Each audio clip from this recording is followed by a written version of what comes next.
Mauvaise nouvelle, les amis. Triple mauvaise nouvelle. Voilà. Trois doses de mauvaises nouvelles aujourd'hui dans une seule séquence. Puisqu'aujourd'hui, on va parler à la fois du Pérou, de la Colombie et de Cuba. Ça va pas trop en Amérique latine. C'est quoi le meilleur terme pour dire ça? Parce qu'Amérique du Sud, Cuba, c'est pas l'Amérique du Sud. Amérique latine, c'est bien? C'est quoi le meilleur terme que je devrais utiliser pour réunir à la fois Cuba, Pérou et Colombie? Amérique latine, c'est bien? Ok, moi je vais dire Amérique latine alors. Je demande au cas où. Voilà. Donc oui, ça va pas en Amérique latine, quoi. Pourquoi? Parce qu'au Pérou, le candidat de droite, c'est le candidat d'extrême droite en réalité, a priori a gagné. Alors c'est un gros bordel parce que le décompte des voix c'était ultra serré, hein. C'était genre 50,05% versus 49,99 quoi. C'était vraiment une dinguerie, c'était à quelques milliers de voix près, sur des millions de votes. Donc c'est pour ça que c'est un beau bordel, mais a priori quand même c'est le candidat d'extrême droite qui a battu la gauche de Roberto Sanchez au Pérou. En Colombie, Abelardo de la Espriella remporte la présidentielle et fait basculer le pays à l'extrême droite. Et à Cuba, sous la pression des États-Unis, Cuba entre dans l'ère de l'économie de marché, titre Le Monde. Donc on va lire les 3 petits articles d'affilée pour faire voilà, une petite revue de presse Amérique latine. Quoi. Voilà. Keiko Fujimori, la fille d'Alberto Fujimori, qui a pris 25 ans pour crime contre l'humanité. Oui, c'est désespérant. Hein. C'est vraiment désespérant ce qui se passe en Amérique latine ces derniers jours. Le plus historique étant peut-être Cuba à mes yeux, parce que voilà, Cuba, comme je le disais juste avant de commencer la séquence, ça a été un îlot de résistance à l'impérialisme américain et à l'économie capitaliste. Ont dû se démerder avec une économie socialiste dans un monde qui ne l'était pas, bon, avec le soutien de l'URSS pendant des décennies, et heureusement, sans ça ils n'auraient pas tenu. Et d'ailleurs, c'est pour ça que là, ils ne tiennent pas. Vous voyez. Et là, du coup, c'est en train de se terminer, a priori. C'est en train de se terminer. Trump est en train de faire plier Cuba. Et ce qui a pu représenter Cuba pour le communisme à l'échelle de l'humanité et de l'histoire, bah, on est en train de sortir de cette phase-là, quoi. Voilà. Alors après, enfin, je sais pas comment le monde va évoluer. Hein. C'est dur de prédire l'avenir, mais moi, je trouve ça vraiment premier degré triste, quoi. Voilà. Bon, bref. Pardon. Donc on va commencer avec le Pérou, si vous le voulez bien. On va lire ce petit article du Monde. C'est vraiment en mode revue de presse. Je vais essayer d'aller un peu vite parce que voilà, il fait très très chaud, c'est la canicule. Et j'aimerais bien aller jusqu'au bout de mon live tranquillement. Il va se venger de sa défaite en Iran sur Cuba. Ouais, bon alors après pour le coup, c'est pas nouveau. C'est pas juste le rêve de Trump de faire plier Cuba. Hein.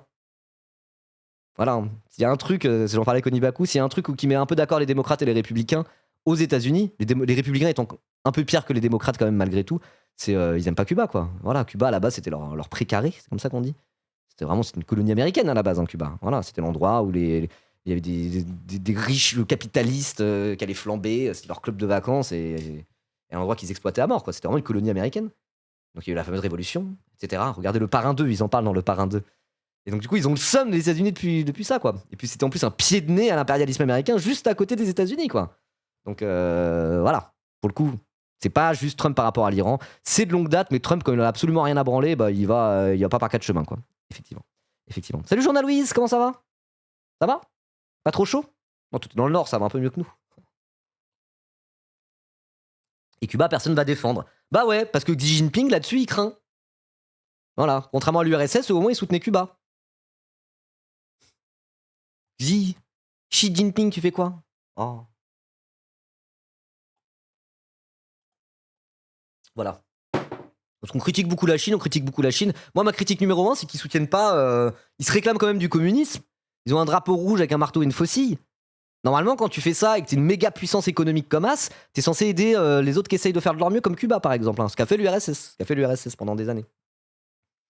Donc voilà, moi c'est peut-être ma reproche principale que j'ai à faire à Cuba. Et je suis très sérieux. Bref, allez. Au Pérou, le très lent dépouillement du second tour de la présidentielle. Merci El Mariachi Bezedash, merci beaucoup pour ton deuxième mois. Xi n'est pas un camarade, lol. Bah du coup, là-dessus, non, clairement pas. Au Pérou, le très lent dépouillement du second tour de la présidentielle donne pour le moment Keiko Fujimori en tête. 11 jours après le vote du 7 juin, le vainqueur n'a toujours pas été proclamé. La candidate de droite devant son adversaire de gauche, Roberto Sanchez, qui dénonce un manque de transparence dans le comptage des voix. Donc là, on parle du Pérou, hein, on reviendra à Cuba juste après. Ok.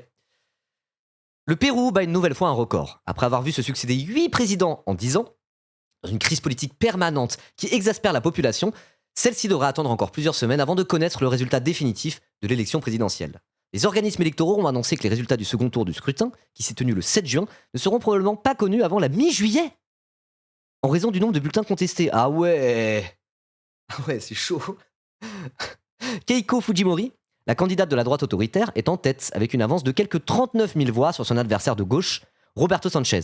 Avec 99,38% des procès-verbaux validés, elle recueille, écoutez bien, 50,1% des suffrages contre 49,89% pour son opposant. Combien ? 50,1 contre 49,9. L'écart, il est de 0,2%. C'est un truc de fou. Ça arrive rarement à ce point-là, ça, hein, quand même. Glorieux soutien critique à la Grande Chine en tête de l'axe anti-impérialisme. Bah, justement, là-dessus, bof. Hein. Là-dessus, bof. On reviendra à ça après. Les moins de 0,7% des procès-verbaux restants représentent un peu moins de 150 000 votes. Les analystes s'accordent à dire que ces voix proviennent essentiellement de Lima et de l'étranger, des régions acquises à la droite fujimoriste. Keiko Fujimori devrait donc devenir, selon toute vraisemblance, la prochaine présidente du Pérou, après la passation de pouvoir le 28 juillet. Mais l'examen en cours des procès-verbaux impose la prudence. Plusieurs centaines d'entre eux, comprenant chacun des centaines de bulletins, doivent encore être analysés par les jurys électoraux, dans la plupart des cas pour des vices de forme, tels que des cases mal cochées sur les bulletins ou des signatures d'assesseurs manquantes. D'autres sont contestés par les partis des deux candidats qui dénoncent des irrégularités.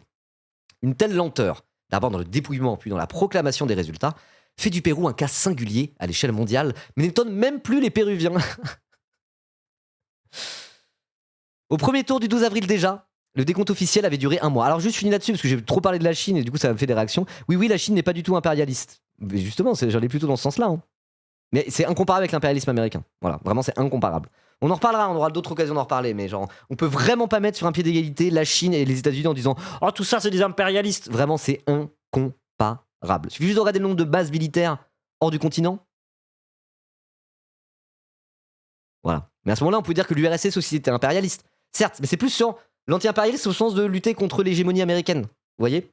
L'URSS, bon après c'était la guerre froide, mais ils avaient ce rôle de lutter contre l'hégémonie américaine, l'hégémonie capitaliste américaine, et donc quand il y avait des révolutions communistes, etc., ils les soutenaient. Quand il y avait des régimes communistes qui tentaient de survivre, souvent ils les soutenaient. Alors c'est à nuancer très fortement, parce que d'aucuns pourraient dire, comme par exemple pour la guerre d'Espagne, la révolution de 1936, que bon, ils ont soutenu le camp républicain. Quand on dit le camp républicain, c'est un peu contre-intuitif, parce que dans le camp républicain, il y avait des communistes et des anarchistes, et des trotskistes. Mais ils ont soutenu le camp républicain en 1936 contre le camp fasciste de Franco. Mais leur but, c'était pas tant de gagner la guerre. Leur but, c'était aussi, et peut-être surtout, je laisse ça à l'appréciation de ceux qui connaissent mieux la situation que moi, de noyauter un peu le truc pour dire les anarcho-syndicalistes, là, le POUM, je sais pas quoi, votre révolution, c'est très bien, mais si vous n'êtes pas affilié à la 3e internationale, à mon internationale, moi, Staline, ça craint en fait. Voilà. Donc, il y avait un double truc dans ce que faisait Staline dans son soutien aux différentes révolutions et son soutien au régime réclamant du communisme. C'est à la fois lutter contre l'hégémonie capitaliste, on va dire, mais c'était aussi, et peut-être surtout sur certains trucs, mais pas sur Cuba pour le coup, de se dire de ne laisser aucune autre forme de communisme émerger à part le sien. Voilà. Et garder l'hégémonie communiste, presque on pourrait dire. Je sais pas si c'est le bon terme qui est utilisé, quoi. Mais dans le truc de Cuba, là, c'était pas ça, parce qu'il y avait un régime au pouvoir à Cuba. Donc c'est différent. Et en gros, l'URSS a soutenu économiquement Cuba, parce que Cuba était sous méga blocus et ne pouvait pas commercer avec l'intégralité du monde capitaliste, ce qui rend les choses extrêmement compliquées. C'est ça qu'a fait l'URSS par rapport à Cuba, et là-dessus, soutien total à l'URSS sur ce move-là. Voilà. Évidemment. Ok, donc je disais, cas singulier à l'échelle mondiale, mais n'étonne même plus les Péruviens. Au premier tour du 12 avril déjà, le décompte officiel avait duré 1 mois. On pourrait penser que c'est la bureaucratie, l'inefficacité et les difficultés géographiques du pays. Détaille Fernando Tuesta Soldevilla, politiste et ex-chef de l'ONPE. Mais le retard tient surtout au caractère insolite de l'élection péruvienne, qui se gagne depuis 3 scrutins, 2016, 2021 et 2026, avec une marge de moins de 1%. Voire un 10e de point de pourcentage pour une élection qui a mobilisé près de 20 millions de votants. C'est fou quand même cette histoire. C'est fou. Alors le problème c'est que là on commence à parler de l'URSS et tout, et c'est super intéressant. J'ai envie de vous répondre au lieu de lire l'article, ça va pas ? Je lis juste ça vite fait. L'URSS c'est un impérialisme également, juste pas le même. Il y a eu la même volonté de réprimer les peuples colonisés, juste autre part. Oui, mais impérialisme, c'est pas un synonyme de colonialisme, hein, typiquement. Les mots ont un sens. Et oui, effectivement, l'URSS c'était une forme d'impérialisme aussi. Puis pendant la guerre froide, c'était aussi 2 modèles, et c'était le contre-modèle à l'économie capitaliste et au modèle américain. Et force de constater que depuis que l'URSS n'existe plus, quand même, le monde va encore moins dans la bonne direction. Hein. Vous pourrez pas me dire le contraire. Hein. Nous, qu'on est de gauche et qu'on est nostalgique de la grande époque, de la sécurité sociale et du tatati tatata, bizarrement, c'est quand il y avait l'URSS, au moment de l'éclatement de l'URSS, Tout a commencé à partir à volo. On a dérégulé le marché, c'est l'ère néolibérale qui s'est installée durablement, et maintenant on a des Elon Musk, des Donald Trump et tout, quoi. Donc je veux dire, cette contre-hégémonie soviétique à l'époque de la guerre froide, ça mettait un certain équilibre du monde, bah, qui était quand même pas trop mal par rapport à maintenant, hein. Voilà. Mais oui, effectivement, quand je dis ça, faut quand même partir du principe que c'est pas juste pour sucer bêtement et sans nuance l'URSS et tout ce qu'allait pas entre guillemets en l'URSS. Il y a plein de choses à dire sur l'URSS, évidemment. Et moi, de base, mes racines trotskistes font que je suis plutôt critique de l'URSS à la base. Mais voilà, il faut faire la part des choses, il faut voir les choses dans la nuance.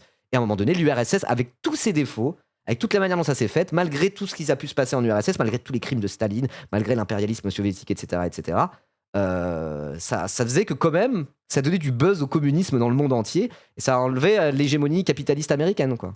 Voilà. La Russie avant l'URSS, c'était bien en plus, c'est encore un autre sujet. Et la Russie après l'URSS, oh là là, l'URSS c'était vraiment un truc de tyran, hein. Franchement, hein. Ah là là, hein. Ça déportait les opposants politiques, c'était des régimes super autoritaires et guerriers, ouais, comme Poutine finalement, après l'URSS. Comme le tsar avant l'URSS. Bon, voilà. Bon, bref, on pourrait reparler de ça pendant des heures, mais pas maintenant. On va continuer. Voilà. C'est le bordel parce que j'ai les trucs du Pérou et en même temps je parle d'autre chose. J'aime pas quand ça fait ça, mais là j'ai vraiment envie d'en parler. J'ai vraiment envie de vous en parler. Voilà.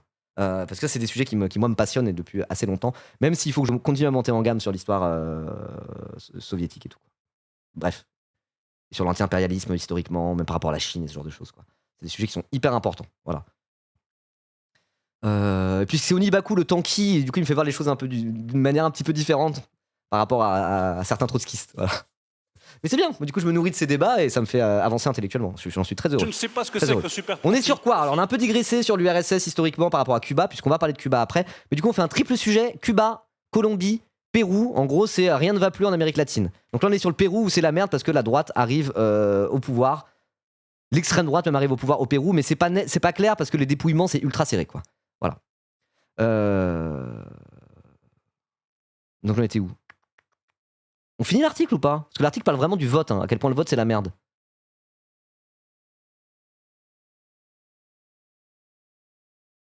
Bon, vas-y, on finit de lire. L'infime écart entre les deux candidats, combiné à plusieurs renversements de tendance au cours du lent dépouillement, que l'on peut suivre en ligne en direct, a en outre nourri les attentes et l'incertitude. 11 jours se sont écoulés depuis le vote, au cours desquels les courbes des résultats se sont inversées. Le soir du scrutin, Keiko Fujimori apparaissait légèrement en tête, puis à mesure que les votes en provenance de l'intérieur du pays, notamment des Andes, étaient comptabilisés, l'avantage a basculé en faveur du candidat de gauche. Mais les suffrages des Péruviens de l'étranger, arrivés en dernier, ont fini par faire pencher de nouveau la balance en faveur de Fujimori, en particulier ceux des États-Unis, qui abritent la première communauté péruvienne expatriée. Bah tiens, ça c'est comme les Cubains expatriés aux États-Unis, hein. Pas des camarades ceux-là, hein. Vraiment, hein. Eux, c'est les gens qui avaient un avantage à l'époque où Cuba était une colonie américaine, qui était le précaré des Américains. C'est bien précaré qu'on dit? C'est la bonne expression? Je suis pas sûr.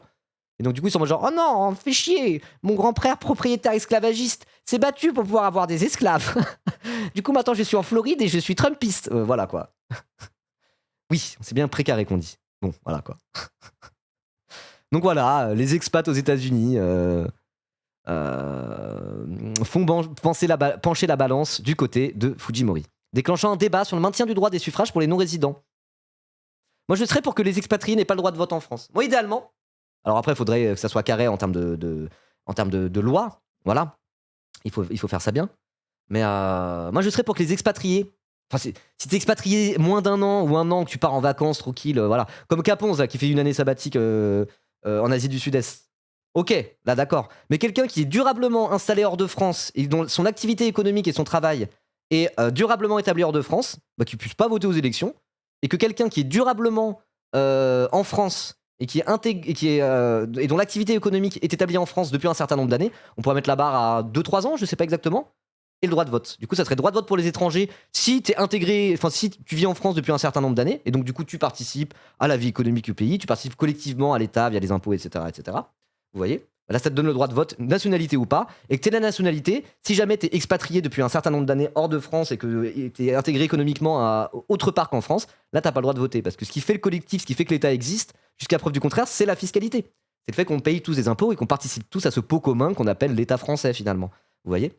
Donc moi je serais pour ça. Moi je serais pour ça. Voilà, ça me paraît tout à fait entendable comme argument, quoi. Bon bah une voix pour LFI en moins. Comment ça? Je comprends pas.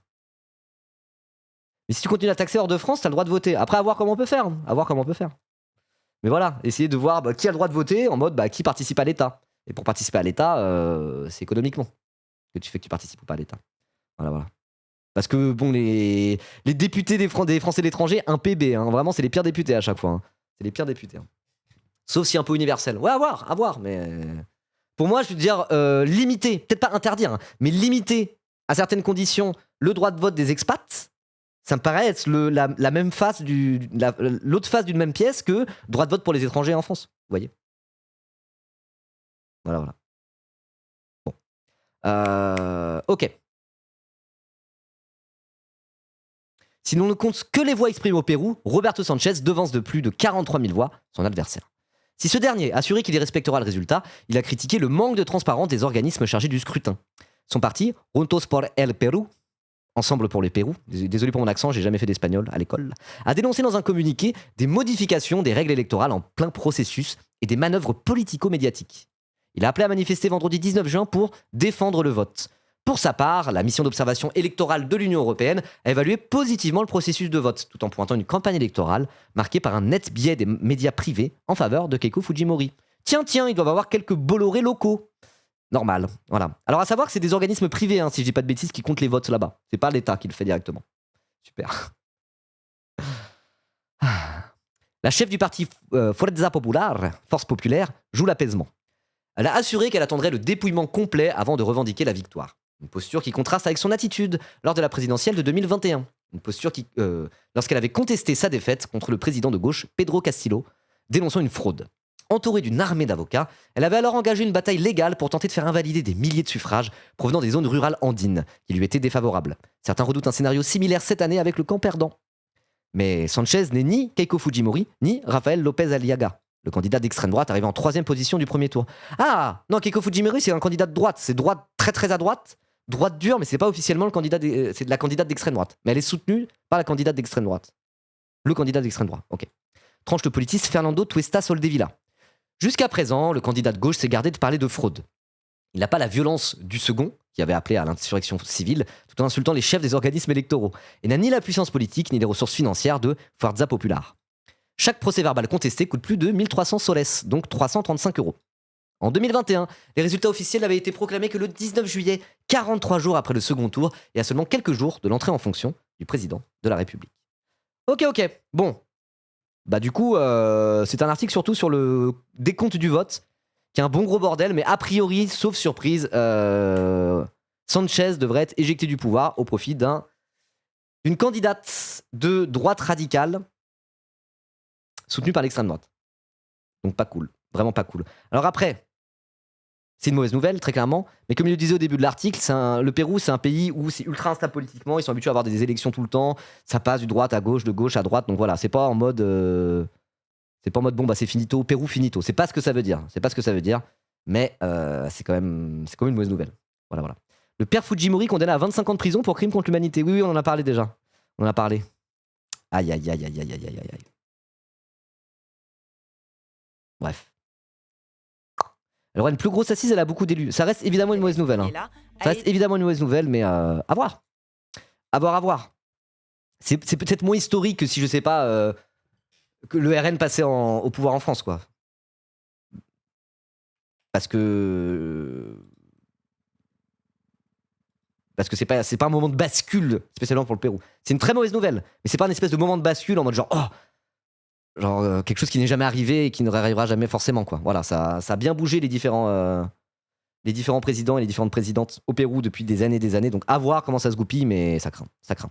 Et c'est pas le seul truc qui craint, figurez-vous, puisque là, pour le coup, en Colombie, Abelardo de la Espriella remporte la présidentielle et fait basculer le pays à l'extrême droite. L'homme d'affaires pro-Trump, novice en politique, a battu de peu le sénateur de gauche Iván Cepeda. Et ça craint aussi. De toute façon, c'est le thème. Le thème, c'est triple mauvaise nouvelle en Amérique latine. C'est faux? De quoi c'est faux? J'ai dit de la merde juste avant?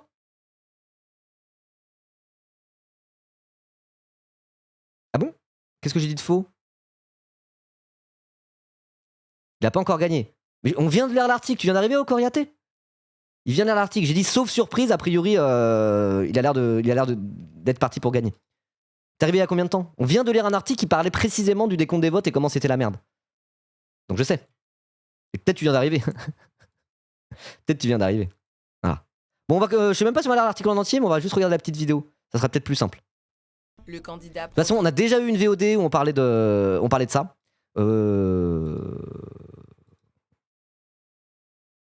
Justement, j'avais pas lu. Je comprends rien à ce que tu dis. On a déjà une VOD où on a parlé du coup de l'élection en Colombie, du premier tour, au moment où il a fait le premier tour. Donc si jamais vous voulez aller plus loin dans les détails de la Colombie, bah vous tapez Colombie sur la chaîne de VOD YouTube, bien sûr, abonnez-vous. Hop là, elle est juste là dans le chat pour aller voir un petit peu plus en détail, on en avait parlé assez longuement. Donc là on va passer assez vite sur la Colombie juste pour en parler, et après on ira sur Cuba. Moi c'est le truc dont j'avais le plus envie de vous parler à la base dans cette petite séquence. Le candidat pro-Trump Abelardo de la Espriella a été élu président en Colombie, faisant basculer le pays à l'extrême droite. Il a remporté l'élection de justesse avec 49,65% des voix contre 48,70% pour son rival de gauche, Ivan Cepeda. Cet avocat pénaliste de 47 ans est devenu millionnaire en défendant des narcotrafiquants et des chefs paramilitaires accusés de milliers d'assassinats.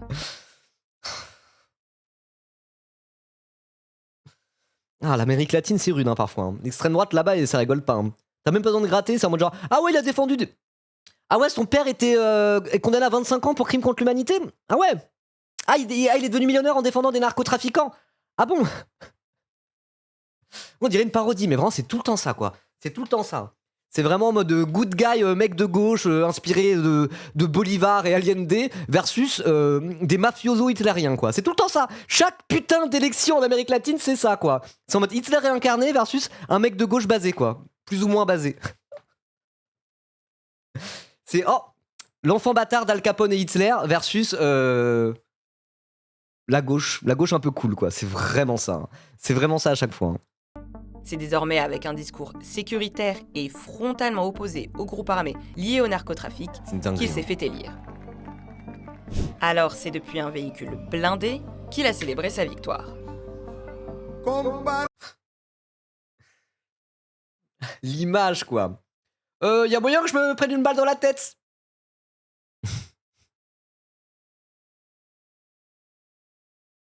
Attendez. Oui voilà c'est ça. Je pensais un peu à ce même là. Merci pour le même, c'est ça dont je voulais parler. Hop là. Vraiment c'est ça à chaque fois. Hein. Pauvre, il y a une élection en Amérique latine. C'est vraiment ça. Ah! Je suis tout rouge, la balance des blancs va pas du tout, du coup je suis tout rouge, attendez. C'est aussi que je suis tout rouge. Voilà, j'ai laissé comme ça, c'est mieux. Ça, je suis tout orange. Bref. C'est pas la papa mobile, là, c'est la papa tank. Ouais, de fou. Sa victoire. Je me présente devant vous ce soir pour vous annoncer la nouvelle la plus importante de ma vie. Le peuple colombien m'a confié l'honneur suprême de le servir en tant que son prochain président de la République de Colombie. Bouh. Bouh. N'hésitez pas le huer dans le chat bien sûr. Hein. D'un côté, ses partisans fêtaient son élection en arborant le maillot jaune de l'équipe nationale de football, style qu'Abelardo de la Espriella avait adopté pour sa campagne, abandonnant les costumes. Ils sont qualifiés pour la Coupe du Monde la Colombie? J'imagine non? Ils doivent jouer à la Coupe du Monde. Je demande hein, parce que je suis un gros footix de merde, j'ai pas envie de dire de conneries. Ils sont oui, ils sont là. Ils sont dans quel groupe? Ils en sont où là? Oui. Oh d'ailleurs, on n'a pas parlé du match d'hier soir. J'ai un pote qui est venu pour mater le match, France-Irak. 2h30 de mi-temps parce qu'il y avait des orages. Du coup, j'ai même pas regardé jusqu'au bout. À 1h du match, j'ai fait bon bah moi j'abandonne là, désolé, il est rentré. C'était un cauchemar. Hein. Oh. J'ai loupé le deuxième but de Mbappé. J'ai vu le premier. Voilà, dommage. Mais doublé de Mbappé, ça fait plaisir ça. Et but de Dembélé aussi. 4 buts en 2 matchs. Pour Kylian. Pour Kiki. Mais Messi a 5 buts en 2 matchs. Messi, il a 65 ans, il est grand-père. J'exagère. Il fait la Coupe du Monde, 5 buts en 2 matchs. Ok, d'accord, monsieur le GOAT. Excusez-moi. Franchement, waouh. Impressionnant. Du coup, il est recordman du nombre de buts en Coupe du Monde avec 18 buts à l'heure actuelle, Messi. Et Mbappé est juste derrière. Hein. Il est juste derrière. Du coup, là, il a 16 buts, si je dis pas de bêtises. Il a 2 buts derrière, sachant qu'il a 26 ans. Il a 26 ans. Donc, peut-être, c'est tout à fait envisageable qu'un jour, Kylian Mbappé soit le meilleur buteur de la Coupe du Monde. Il y a moyen qu'il soit... S'il arrive à dépasser Messi, parce que Messi, bon, c'est sa dernière Coupe du Monde, du coup, a priori, quand même. Voilà. Mbappé, il va peut-être en refaire 2. Après, ça dépend. On peut se faire éliminer en phase de poule et pas marquer de but. Hein. C'est loin d'être impossible. Il a 27 ans, pardon, il a 27 ans. Donc, en vrai, c'est vraiment pas impossible qu'un jour, Kylian Mbappé soit le meilleur buteur en Coupe du Monde. C'est pas moyen, c'est juste sûr. Ah, faut pas vendre la peau de l'ours avant de l'avoir tué. Mais genre, c'est cool, hein, ouais. C'est trop bien. C'est trop bien, c'est trop bien. C'est vraiment ce joueur de Coupe du Monde, hein, Mbappé. Incroyable. 3 pièces. Je sais pas, vraiment, il a un buff plus 30% en skill quand il est en Coupe du Monde. Genre, juste vraiment, ça le met dans la zone. Il est trop fort, quoi. Il est trop fort. Plusieurs En plus, il est trop fort tout le temps, mais bon, voilà, quoi. milliers de personnes, mécontentes de la victoire du candidat d'extrême droite, sont descendues manifester Oui, dans il a 4 buts, là, Mbappé, et 5 buts pour Messi, sur cette Coupe du Monde. En 2 matchs. Hein. En 2 matchs. Alors après, bon. C'est plus facile de mettre des buts contre l'Irak que contre l'Argentine, par exemple. Vous voyez mais bon. les rues dimanche soir. Mais c'est les mêmes règles pour tout le monde. Après le Salvador, l'Argentine et le Chili, la Colombie devient donc le dernier pays d'Amérique latine à passer à l'extrême droite. Mais le nouveau président n'aura pas les mains totalement libres pour gouverner, faute de majorité. Oui, c'est vrai, cela dit. Après, contre l'Argentine, il en met 3, donc bon, oui, non, c'est vrai, j'ai rien dit. J'ai rien dit. Oui, très mauvais exemple. Il a fait un triplé contre l'Argentine en finale, c'est vrai. Bon, juste imprenable. Juste le GOAT, en fait. Bon, bref. Voilà, Colombie, ça dégage ce gros connard d'extrême droite. Voilà, moi j'ai ma texte sur en mode, c'est toujours un mélange entre Al Capone et Hitler versus good guy de gauche rempli d'idées humanistes et inspiré de la théologie de la libération, quoi. Chaque putain d'élection en Amérique latine, hein. C'est désespérant. Bon, pour ceux qui veulent en savoir plus sur la Colombie, je vous renvoie vers la VOD YouTube où j'en avais déjà parlé assez longuement. C'est vraiment pas des sujets de mes sujets de prédilection, mais bon, j'essaye quand même de continuer à parler d'international, de pas juste là en mode full slop à réacter à de l'interview politique et de la politique politicienne en permanence, parce que voilà quoi, voilà. Mon contenu phare, c'est peut-être me foutre de la gueule de Jordan Bardella en interview sur BFM TV, certes, mais j'essaye quand même de continuer à faire de la petite revue de presse, des machins un peu plus international et tout.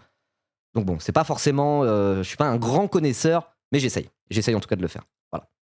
En tout cas, on va finir cette séquence Amérique latine avec Cuba. C'est surtout peut-être ça dont j'avais envie de vous parler. On en a déjà un peu parlé tout au long du React en réalité. Peut-être j'aurais dû commencer par ça ou faire un sujet juste sur Cuba et évoquer seulement la Colombie et le Pérou. Mais voilà. Il y a Romain Migus sur l'Amérique latine qui est très chaud. Je connais même pas. Il y a une chaîne YouTube que je m'abonne vite fait. Romain Migus.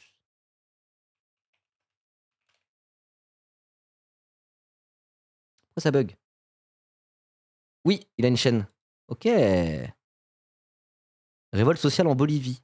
Venezuela, le cas Alex Saab, élection au Pérou, révolte en Bolivie. Ok, je vais essayer de le suivre un peu. Trop bien. Ok. Allez, Cuba du coup. Cuba. Sous la pression des États-Unis, Cuba entre dans l'ère de l'économie de marché. Alors que l'île traverse une crise sociale aiguë, le gouvernement castriste a adopté des mesures qui font perdre à l'État son rôle directeur, ouvrant l'activité au capital privé et à l'international. Washington, qui menace le régime d'une intervention militaire, a jugé ces réformes superficielles. Oui, bon, ça va. Ça veut le beurre et l'argent du beurre, là, Trump. Vous allez vous calmer. De toute façon, d'où c'est vous qui décidez pour Cuba, quoi. C'est en mode, attention, on va vous envahir, hein. Il faut libéraliser l'économie de marché maintenant, hein. Interdit d'être communiste, sinon on vous envahit, quoi. C'est la guerre froide encore, officiellement. Enfin, qu'est-ce que c'est que cette merde? C'est triste. Moi, vraiment, ça m'attriste de fou. Des chauffeurs de taxi à La Havane, Cuba. Ce sont 176 mesures qui changent radicalement les principes de l'économie socialiste en place à Cuba depuis la Révolution en 1959. Il y a quand même assez longtemps, quasiment 70 ans. Le comité central du Parti communiste de Cuba, puis l'Assemblée législative les ont adoptés jeudi 18 juin, alors que l'île castriste traverse la pire crise sociale de son histoire contemporaine. Depuis le mois de janvier, la Havane fait face à un blocus énergétique imposé par Washington, qui a également renforcé les sanctions début juin contre toute entreprise qui ferait du commerce avec Gaeza, le conglomérat militaire cubain qui contrôle une grande partie de l'économie de l'île. C'est quand même une folie, quoi. C'est en mode... C'est tellement caricatural. Ils sont en mode genre, oui, ils ont une économie socialiste, le régime castriste. Et c'est la merde. Pire crise sociale depuis son histoire contemporaine. Donc on pourrait se dire, ah bah c'est bien la preuve que le socialisme ne marche pas. Paragraphe suivant. Ils font face à un blocus énergétique imposé par Washington qui a renforcé des sanctions contre toute entreprise qui font du commerce avec eux. Allô? Mais tout le monde laisse. D'où c'est ça la règle dans la société, dans l'humanité, d'une manière internationale, quoi. Les États-Unis ont le droit de dire non, interdit de choisir ce que vous faites. Vous voulez être socialiste? C'est mort, on vous en empêche. C'est accepté. Il y a un côté où tout le monde s'en bat les couilles. C'est quand même une dinguerie, quoi. Mais les États-Unis, pire pays du monde, quoi. Quel putain d'enfer! Quel putain d'enfer! Cuba traverse les heures les plus difficiles de ce siècle et nous avons la responsabilité historique de la sauver. Nous ne pouvons pas penser ni agir comme en temps normal, car ce ne sont pas des temps normaux, a expliqué le président cubain Miguel Díaz-Canel en prélude du vote des députés. Tant le chef de l'État que le Premier ministre, Manuel Marrero Cruz, ont pesé leurs mots pour présenter ces mesures. Ni l'un ni l'autre n'ont jamais utilisé le terme de capitalisme. Ils ont très souvent prononcé la phrase « ouverture au capital privé et international », puisqu'il s'agit là du cœur de cette réforme. Dans le texte de cette réforme, on voit souvent un mot qu'il ne fallait jamais dire, celui du marché, réagit l'économiste Omar Everleni Pérez Villanueva, ancien professeur à l'université de La Havane. Quoi. C'est vraiment ça. C'est Trump et les États-Unis qui sont en mode bon, vous devenez capitaliste, on vous envahit. Ils sont en mode il n'y a pas le choix en fait. Il n'y a pas le choix. On est totalement étouffé économiquement et ça pourrait être pire parce qu'il pourrait y avoir une intervention militaire. On n'a plus le choix. On est obligé d'ouvrir au marché. Quoi. C'est échec et mat. Quoi. Échec et mat. Après quasiment 70 ans de résistance à l'hégémonie capitaliste et à l'impérialisme américain. Quasiment 70 ans, quoi. Enfin, au bout d'un moment, si Che Guevara est devenu une icône, et c'est devenu quasiment un mec qu'on fout sur des t-shirts pour adolescents rebelles, il y a une raison. Ce que ça représente, la révolution de 1959, par rapport à l'idée même de révolution, déjà, premièrement, au communisme et en résistance à l'impérialisme capitaliste américain, vous appelez ça comme vous voulez, c'est un truc de fou, quoi. C'est vraiment ce pays, colonie des États-Unis, juste à côté des États-Unis, précaré des États-Unis d'Amérique, capitalistes, qui font une révolution, qui sont en mode vous dégagez, et nous on va faire le socialisme. Ils ont tenu 70 ans comme ça, avec le monde entier contre eux. Et justement, on en parlait un peu avant, l'URSS qui les soutenait un peu. Quoi. Voilà. Et donc maintenant qu'il n'y a plus l'URSS pour les soutenir économiquement, qu'est-ce qu'ils peuvent faire à part se faire plier petit à petit par les États-Unis qui en plus en rajoutent une couche, parce que là c'est Trump, il en a absolument plus rien à branler. Quoi. Putain, il tenait 1 an de plus et on arrive à la rescousse et dire fuck aux USA. Mais oui. Mais ils ont aucun soutien. Personne les soutient, tout le monde s'en fout. C'est dramatique. Moi, ça m'attriste vraiment. Hein. Le Premier ministre a eu beau assurer que, je cite, les transformations proposées ont été conçues pour ne pas renoncer au socialisme. En réalité, les 176 mesures votées à l'unanimité font de Cuba une économie de marché où l'État perd son rôle directeur. Il s'agit bien d'une libéralisation de l'économie à marche forcée, considère Jeannette Abel, chercheuse spécialiste de Cuba. Ainsi, les 3 secteurs de l'économie, primaire, secondaire et tertiaire, donc je vous rappelle, primaire c'est agriculture, secondaire c'est industrie et tertiaire c'est services, en gros, peuvent à présent recevoir des investissements privés et étrangers. Le système bancaire sera ouvert aux banques privées sous l'égide de la Banque centrale. Les entreprises publiques seront transformées en sociétés commerciales pouvant émettre des actions et les prix de la production agricole des fermes d'État et des coopératives ne seront plus garantis. Mais Washington dit que c'est superficiel. Ça. Mais c'est un virage à 180 degrés. Ça, c'est superficiel. C'est en mode, fini le socialisme, on devient capitaliste. C'est littéralement ça. Hein. Ça, c'est considéré comme superficiel par Washington. Mais il va falloir qu'ils se calment 5 minutes, ces connards-là. Ils veulent que Cuba soit Haïti, voilà, c'est ça. C'est ça. Parce que parfois, je sais que c'est des conversations que j'ai déjà eues. Cuba, quand il va, c'est pas l'Europe, quoi. C'est un pays qui est assez pauvre. C'est un pays où il y a plein de trucs qui vont pas trop. Puis c'est un pays aussi où il y a certains Cubains qui sont quand même méfiants aussi du pouvoir central, parce qu'il y a une petite part d'autoritarisme aussi là-dedans. On peut pas dire le contraire. C'est un parti unique, etc., etc. C'est pas un pays c'est pas comme notre démocratie occidentale. C'est pas le même mode de gouvernance. Donc il peut avoir des choses à redire. Et quand tu vas sur place à Cuba, t'es en mode genre, ah oui, c'est pas une utopie communiste non plus. Certes. C'est un pays qui est assez pauvre, mais parce qu'il est sous blocus américain, etc., etc. Mais juste, tu compares ça à Haïti. Haïti, c'est bien plus la galère qu'à Cuba. Hein, Haïti. Et c'est vraiment, eux, ça a été le gâteau directement de toutes les puissances impérialistes occidentales, quoi. Franchement.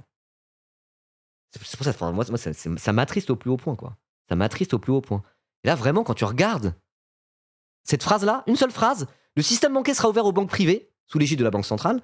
Les entreprises publiques seront transformées en sociétés commerciales pouvant émettre des actions. Et les prix de la production agricole des fermes d'État et des coopératives ne seront plus garantis. C'est superficiel selon Washington. Il veut quoi, Trump, en fait?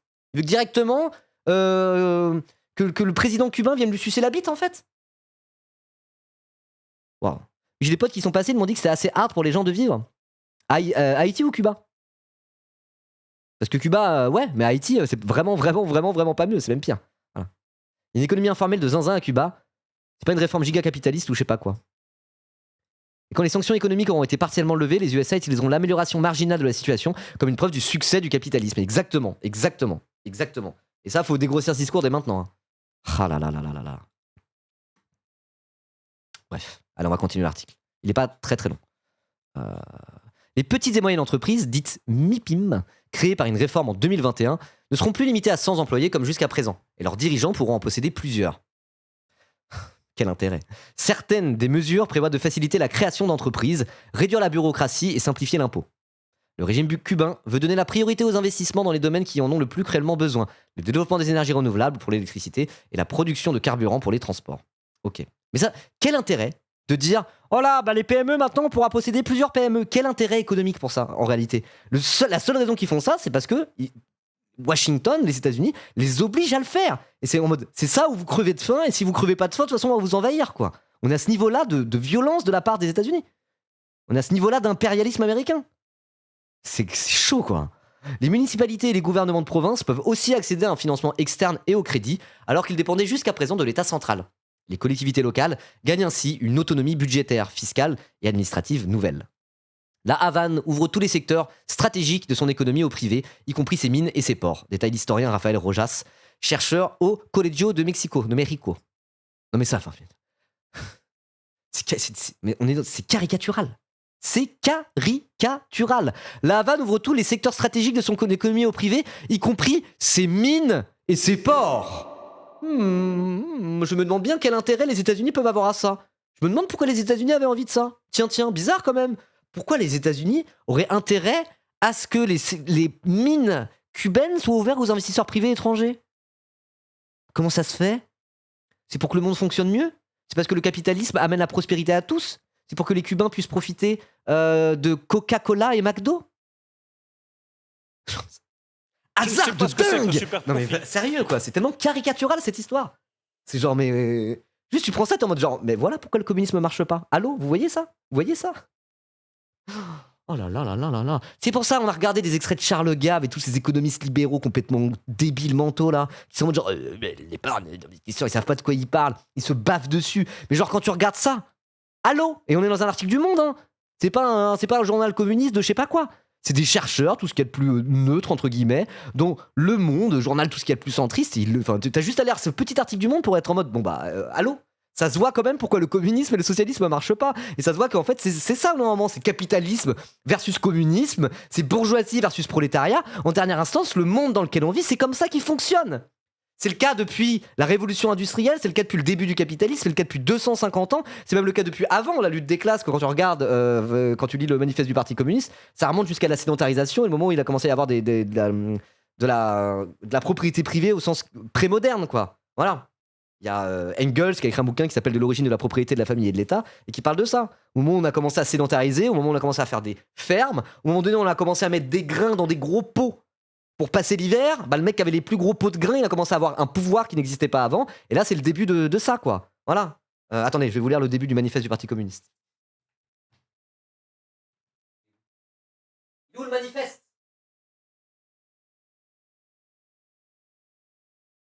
Il est où mon manifeste du Parti communiste? Wesh!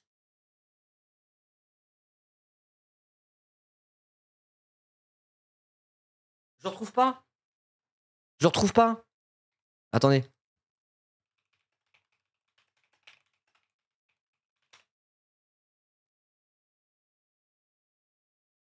Intro. Non, pas la préface, je veux l'intro. Ah, c'est ça que je voulais dire. Pardon, excusez-moi. L'histoire de toute société jusqu'à nos jours n'a été que l'histoire de luttes de classe. Hommes libres et esclaves, patriciens et plébéiens, barons et serfs, maîtres de jurants des compagnons, en un mot, oppresseurs et opprimés. En opposition constante, on menait une guerre ininterrompue, tantôt ouverte, tantôt dissimulée. Une guerre qui finissait toujours soit par une transformation révolutionnaire de la société tout entière, soit par la destruction des deux classes en lutte. C'est ça que je voulais dire. Voilà. Donc ça n'a pas commencé à la révolution industrielle, cette histoire. Mais ce que je veux dire, c'est que depuis qu'on est dans l'ère capitaliste, c'est pas le seul sujet. Je veux pas faire le mec class first ou quoi que ce soit. Mais je veux dire, en dernière instance, il y a ça, quoi. Je veux dire, si on est anticapitaliste, si on se dit putain, le monde va mal parce qu'il y a les puissants de ce monde, la bourgeoisie capitaliste qui possède tout et qui n'hésite pas à aller faire la guerre dans des pays uniquement pour leur dire pas de révolution par ici, hein. Non, on va piller vos ressources et garder ça pour que Elon Musk il soit trilliardaire. Je veux dire, ce truc-là, il y a un antidote à ça au bout d'un moment. Et cet antidote-là, ça s'appelle le communisme. Point à la ligne au bout d'un moment. Faut pas tortiller du cul plus loin, quoi. Et quand tu vois justement l'histoire, là, ce qui se passe avec Cuba, mais c'est évident. C'est évident. Un pays qui tient en étant bon gré mal gré avec le monde contre eux, socialiste, qu'est-ce qui se passe? Ils ont une envie depuis des décennies, les États-Unis, c'est de baiser Cuba et que ça devienne capitaliste. Et ils le font par la force. Ils le font par la force. Je veux dire, allô, c'est évident normalement, donc dire oui, mais les millions de morts du communisme, c'est 1000 fois plus compliqué que ça. C'est 1000 fois plus compliqué que ça. Oui, mais le communisme, il est autoritaire, gna gna gna gna. Oui, bah le communisme autoritaire, je vais citer Onibaku. Quand t'as tous les canons de la première puissance mondiale des États-Unis d'Amérique qui sont braqués sur toi, va faire un régime parfaitement démocratique pour tenter de faire vivre le truc. Vas-y, bah bon courage. Putain.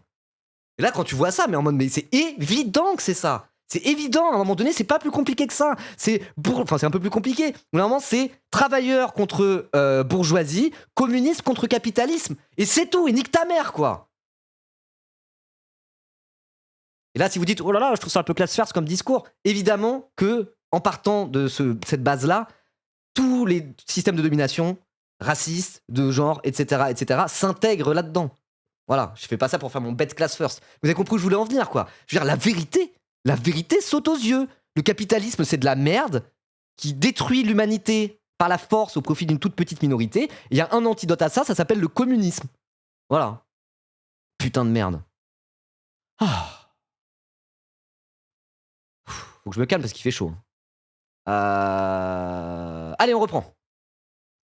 Les municipalités et les gouvernements de province peuvent aussi accéder à un financement externe et au crédit, alors qu'ils dépendaient jusqu'à présent de l'État central. Les collectivités locales gagnent ainsi une autonomie budgétaire, fiscale et administrative nouvelle. Je cite, la Havane ouvre tous les secteurs stratégiques de son économie au privé. Ah non, mais j'ai déjà lu ça, pardon. Certaines mesures peuvent même être considérées comme ultra-libérales et ressemblent énormément aux mesures de choc mises en œuvre par les gouvernements néolibéraux latino-américains dans les années 90. Des mesures de choc. Dans les années 90, mais pourquoi aussi d'un seul coup il y a eu ce grand tournant avec des gouvernements néolibéraux qui mettent des mesures de choc? Comme je disais au début, ça a été la fin de l'URSS. L'URSS, avec toutes les critiques qu'on peut lui adresser, on remarquera quand même que quand il y a eu la chute de l'URSS et que cet idéal communiste a commencé à prendre l'eau, les capitalistes s'en sont donnés à cœur joie. Et le monde n'a peut-être jamais été. A commencé à aller très mal aussi, quoi. Vous voyez? D'un point de vue économique, en tout cas. La dérégulation, les milliardaires qui doublent leur fortune en l'espace de 20 ans et ce genre de choses, l'hyperfinanciarisation. Genre, au bout d'un moment, voilà, les capitalistes s'en sont donnés à cœur joie parce qu'au moment, quand il n'y avait plus l'idéal communiste porté par l'URSS, malgré toutes les reproches qu'on peut faire à l'URSS, bizarrement, ça fait quand même plus de mal que de bien, on a l'impression. Les nombreuses subventions pour l'eau, l'électricité et les loyers, dont bénéficiait toute la population cubaine, seront progressivement supprimées et recentrées sur les habitants les plus démunis. La masse salariale des entreprises publiques et des administrations peut être réduite en fonction des résultats et des besoins. Un salaire minimum est bien établi, indexé sur l'inflation, mais les entreprises seront ensuite libres de décider des rémunérations. Et encore une fois, si les entreprises, c'est des investisseurs américains qui tiennent les rênes, ils vont faire quoi, les investisseurs américains? Ils vont être en mode genre, ah non, j'espère que les Cubains vont vivre pour le mieux. Je vais augmenter les salaires par bonté d'âme. Non mais wesh, ça va. De même, il est désormais permis d'avoir plusieurs emplois. Ah oui, c'est bien. On se dit, ah bah c'est bien, c'est la liberté. Oui, ça va très vite devenir. De même, maintenant, si t'as pas plusieurs emplois, tu crèves la dalle. Le simple fait de pouvoir fermer les entreprises d'État qui ne sont pas rentables est un pas géant vers le capitalisme, ajoute l'historien. Le gouvernement n'a pas annoncé la fin de la planification, qui a jusqu'à présent régi l'économie cubaine. Il est évident que l'État ne pourra plus contrôler comme avant une économie de marché et décider des objectifs sur plusieurs années. Les États-Unis, qui menacent constamment Cuba d'une intervention militaire, ont critiqué ces mesures dès le lendemain de leur annonce. Dans un communiqué, le département d'État américain les a qualifiés, je cite, de signaux de fumée superficielle émanant du régime cubain. Mais à un moment donné, il faut les se faire foutre. Hein. Pour l'économiste Omar Everleni Pérez Villanueva, la réaction américaine est déterminante. Les sanctions des États-Unis vont-elles être maintenues ou même renforcées? Aucun investisseur ne va investir dans un pays où il pourrait ensuite être sanctionné ou subir des conséquences, même s'il existe un nouveau cadre juridique. De même, Cuba pourrait désormais prétendre à un prêt du FMI ou de la Banque mondiale, mais cela dépend à nouveau du bon vouloir des États-Unis, qui pourront mettre leur veto à une adhésion de l'île aux institutions de Bretton Woods. Donc c'est des accords qui ont dessiné le système financier international en 1944. Plusieurs mesures sont dirigées... Attendez, il faut que je boive de l'eau. Je me suis énervé, j'ai la tête qui tourne quasiment.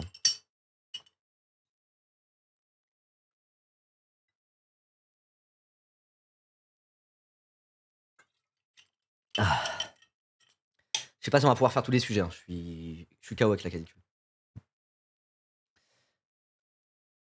Plusieurs mesures sont dirigées vers la diaspora cubaine installée aux États-Unis, qui avait commencé à investir à Cuba lors de l'ouverture promue en 2015 par les anciens présidents américains, Barack Obama et cubain Raúl Castro.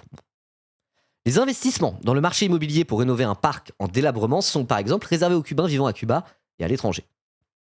Le fait que le régime cubain n'ait annoncé aucun changement du régime politique, alors que les États-Unis le réclament en priorité, est un sérieux obstacle. Ah, c'est ça le souci. Ils font plier Cuba pour qu'il fasse de Cuba un pays capitaliste. Mais non, il faut aussi changer de régime. Voilà, il faut mettre directement des pions des États-Unis d'Amérique. Il faut mettre directement un Javier Milei complètement zinzin. Sinon ils sont pas contents, quoi. Ouais, c'est le parrain 2, ouais, c'est le parrain 2 à l'envers, quoi. Enfin, quel enfer. Hein. La diaspora qui a les moyens d'investir à Cuba voulait des garanties politiques et juridiques avant d'investir, rappelle Jeannette Abel. L'arrestation, samedi 20 juin, du militant Manuel Cuestra Moroa, président du Conseil pour la transition démocratique à Cuba, n'est pas faite pour rassurer les marchés. Le dissident a été libéré au bout de quelques heures, mais il a déclaré à l'agence France-Presse « C'est la première fois depuis de très nombreuses années que mon arrestation s'accompagne de violence ».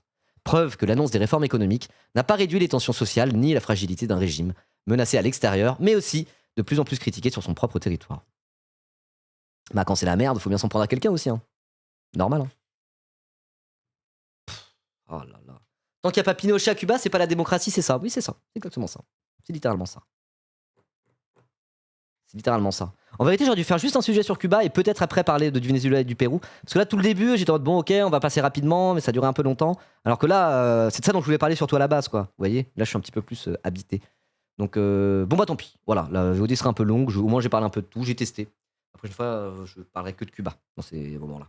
Voilà. En tout cas, si vous regardez la VOD YouTube, les amis, n'hésitez pas à dire ce que vous en pensez en commentaire, etc. Et voilà.